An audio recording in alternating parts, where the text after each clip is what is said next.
ഒരു ബിസിനസ്സുകാരനെന്ന രീതിയിൽ അല്ലെങ്കിൽ ഒരു സ്റ്റാർട്ടപ്പ് ഓൺട്രപ്രണേഴ്സ് നമുക്ക് ടെക്നിക്കൽ സ്കില്ല് എന്ന് പറയുന്നത് പലപ്പോഴും നമ്മൾ പറയാറുണ്ട്, നല്ല ഇമ്പോർട്ടൻ്റ് ആയിട്ടുള്ളൊരു ഘടകം തന്നെയാണ് ടെക്നിക്കലായിട്ടുള്ള കോമ്പറ്റൻസി.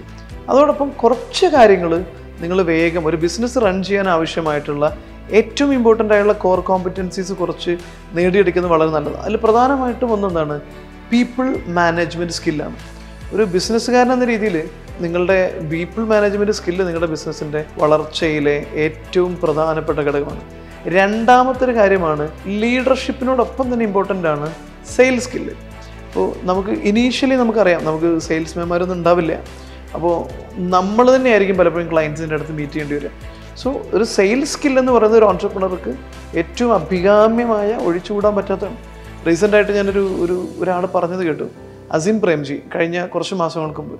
അദ്ദേഹം നേരിട്ട് ഒരു സൈസ് വലിയ പ്രൊജക്റ്റാണ്, നേരിട്ടാണ് ഇത്രയും വലിയൊരു കോർപ്പറേറ്റ് സ്ഥാപനം റൺ ചെയ്യുന്ന ഒരു വ്യക്തിയാണ്. എന്നിട്ട് പോലും അദ്ദേഹം തന്നെ നേരിട്ടാണ് ആ ബിസിനസ് ക്ലോസ് ചെയ്യാൻ വേണ്ടി വരുന്നത്. അപ്പോൾ ഒരു ഓൺട്രപ്രണർക്ക് ഉണ്ടായിരിക്കേണ്ട പ്രധാനപ്പെട്ട കഴിവുകൾ ഒന്ന് സെയിൽസ് സ്കില്ലും ലീഡർഷിപ്പ് സ്കില്ലും. ഇത് ഇമ്പോർട്ടൻ്റ്. ഇതിന് പുറമെ കുറേ കഴിവുകളുണ്ടെങ്കിലും ഈ കഴിവുകൾ ഉണ്ടെങ്കിൽ തീർച്ചയായിട്ടും നിങ്ങൾക്ക് ഏതൊരു സാഹചര്യത്തിലും ഒരു സ്റ്റാർട്ടപ്പ് വിജയിപ്പിക്കാൻ ആവശ്യമായിട്ടുള്ള അവസരങ്ങൾ നിങ്ങൾക്ക് ഉണ്ടാവുക തന്നെ ചെയ്യും. സോ ഇത്തരം സ്കില്ലുകൾ നേടിയെടുക്കുന്നതിൽ നിങ്ങൾ ടെക്നിക്കൽ സ്കില്ലിനോടൊപ്പം തന്നെ പ്രാധാന്യം കൊടുക്കുന്ന നിങ്ങളുടെ ബിസിനസ് വളർച്ചയ്ക്ക് വളരെ വലിയ സാധ്യതയൊരുക്കുന്നതാണ്.